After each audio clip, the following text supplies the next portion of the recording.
లక్షల రూపాయలు మేము ఇచ్చినాం. చనిపోయిన వారం 10 రోజుల్లో ఇచ్చినాం. మరి ఏం రోగం వచ్చింది మీకని అడుగుతున్నాం.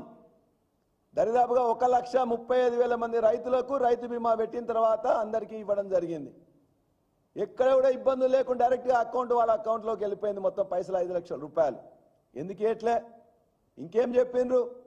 రైతులే కాదు రైతులతో పాటు కౌలు రైతులకు కూడా ఇస్తామని చెప్పారు. కౌలు రైతులకే కాకుండా ఇంకా రైతు కూలీలకు కూడా ఇస్తామని చెప్పారు.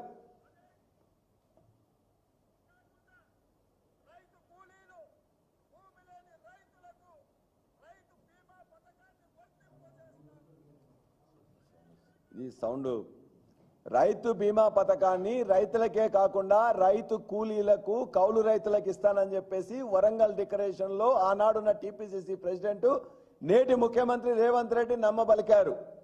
రైతులకే దిక్కు లేదు, రైతులకే దిక్కు లేదు. రైతు కూలీలకు కౌలుదారులకు కూడా ఇంతవరకు ఇవ్వలే. ఖచ్చితంగా వాళ్ళందరూ కూడా రైతు బీమా అమలు చేయాలని చెప్పేసి కోరుతా ఉన్నాం.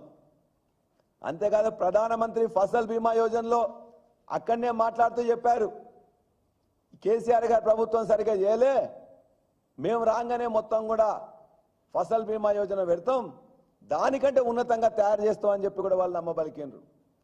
ఇవాళ మీరు చూసినట్లయితే ఆయన ఒక్కటి చూపించేసి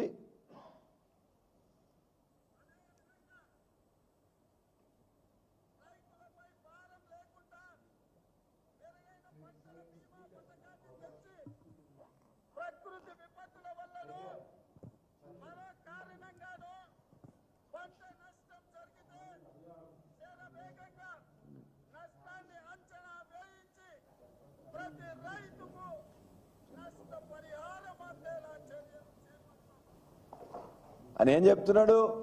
రైతులకే కాకుండా రైతు కూలీలకు కౌలుదారులకు అది ఇస్తున్నతో పాటు ఇక్కడ మెరుగైన పంట పథకం ఇస్తా అని చెప్పాను. కేసీఆర్ గారు ప్రభుత్వం ఉన్నప్పుడు 4 సంవత్సరాల్లో దరిదాపుగా 2016 నుంచి 2020 వరకు 2,415 కోట్లు ప్రీమియం చెల్లించినాం. అందులో మనకు వచ్చింది ఎంత? 1,871 కోట్లు మాత్రమే మనకు వచ్చింది. ఎంత లాస్ అయిందో మనం రైతులు కానీ ప్రభుత్వం కానీ 544 కోట్లు లాస్ అయింది. అంటే ప్రతి 10 మంది కడితే 3 మాత్రమే వచ్చింది. 70 లక్షల మంది రైతులుంటే మనం ఇదంతా బాగుందని చెప్తే 10 లక్షల మంది రైతులు మాత్రమే కట్టేది. ఆ 10 లక్షల మందిలో రైతులు కట్టేది స్టేట్ గవర్నమెంట్ కట్టేది, సెంట్రల్ గవర్నమెంట్ కట్టేది. కానీ ఆ 10 లక్షల్లో ఎంతమందికి వచ్చింది? 3 లక్షల మందికి మాత్రమే వచ్చింది. ఫసల్ బీమా యోజన మొట్టమొదలు పెట్టినప్పుడు అన్ని ప్రభుత్వాలు చేరినాయి. కానీ చివరికి అందరూ కూడా బయటకు వచ్చిండ్రు. కర్ణాటక కానీ, జార్ఖండ్ కానీ, ఒరిస్సా కానీ, వెస్ట్ బెంగాల్ కానీ, లేక చివరికి గుజరాత్ ప్రధానమంత్రి స్వయంగా తన యొక్క ప్రభుత్వం ఉన్న ఆయన ముఖ్యమంత్రి విజయ్ రూపానీ గారు మాట్లాడితే చెప్పారు, ఇది డొల్లా పథకం, దీని ద్వారా లాభం లేదని చెప్పారు.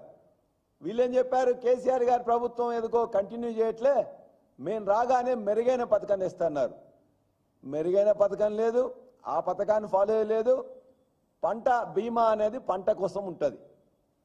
పంట బీమా అనేది ఒక నెల రోజుల తర్వాతనే పంట బీమా లోపల కట్టాలి. ఇవాళ ఎన్ని నెలలు అయింది?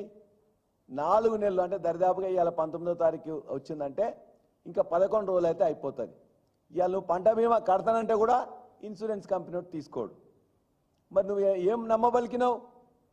రైతు బంధు ఇస్తా అన్నావు, ఇవ్వలే. రైతు బీమా అందరికి కడతా అన్నావు, కట్టలే. రైతు పంటల బీమా చేస్తా అన్నావు, చేయలే. 2 లక్షల రుణమాఫీ చేస్తా అన్నావు, అది కూడా ఇవాళ 2 లక్షల రుణమాఫీ 42 లక్షల మంది రైతులుంటే 31 లక్షలు ఇవ్వాల్సి ఉంటే ఇవాటి వరకు 7,500 కోట్లు మాత్రమే వచ్చింది. 17 లక్షల మందికి 18 లక్షల మందికి వస్తుందని చెప్తున్నారు. ఉత్తమ్ కుమార్ రెడ్డి మాట్లాడుతూ రకరకాల రీజన్స్ లో ఇంకా 22 లక్షల మందికి ఇవ్వాలని ఆయనే చెప్పారు.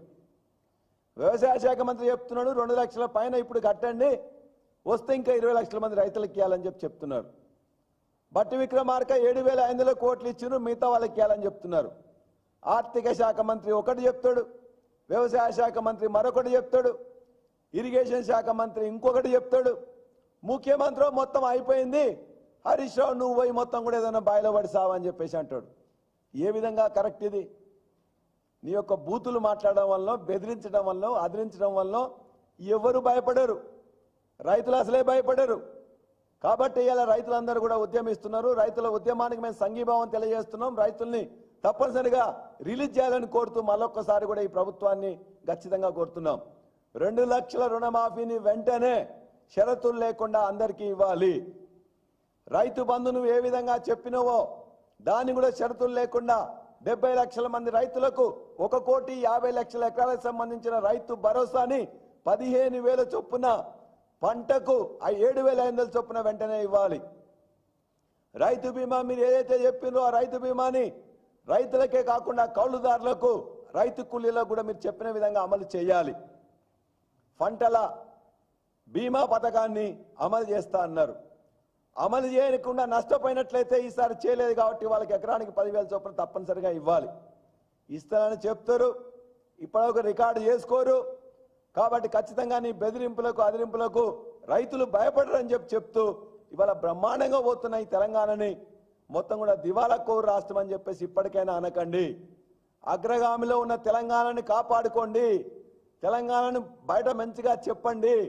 అన్ని రంగాల్లో ముందున్నామని చెప్పేసి అనేక సంస్థలు, నీతి ఆయోగ్ కానీ, ఆర్బీఐ కానీ, ఆర్థిక ఇతర శాఖలు కానీ, భారతదేశంలో ఉండే అత్యున్నత సంస్థలంది కూడా తెలంగాణ బాగున్నది, తెలంగాణ వృద్ధిలో ఉన్నది, తెలంగాణ అభివృద్ధిలో ఉన్నది, తెలంగాణ పురోగామి అని చెప్తుంటే మీకు మీరుగా దివాలా తీస్తుందని చెప్తున్నారు.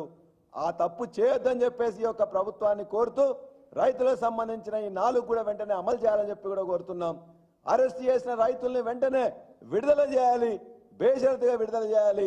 వారు కోరిన రైతు రుణమాఫీని వెంటనే అమలు చేయాలని చెప్పేసి కోరుతున్నాం.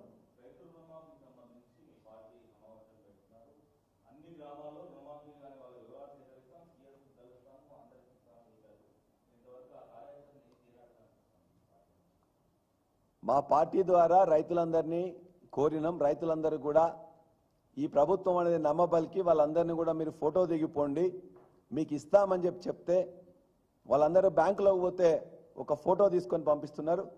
మేము రైతులందరి దగ్గరికి వెళ్ళి రైతులతోని ధర్నా చేసి రైతులకు అవేర్నెస్ కల్పించి ఈ రాష్ట్రంలో ఉండే ప్రతి గ్రామంలో కూడా భారత రాష్ట్ర సమితి కార్యకర్త ఆ రైతుల్ని అవేర్నెస్ కలిగించిండు. బ్యాంకులకు పంపిస్తున్నాం, అగ్రికల్చర్ ఎక్స్టెన్షన్ ఆఫీస్ దగ్గర పంపిస్తున్నాం. ఖచ్చితంగా మీకు రావాలి.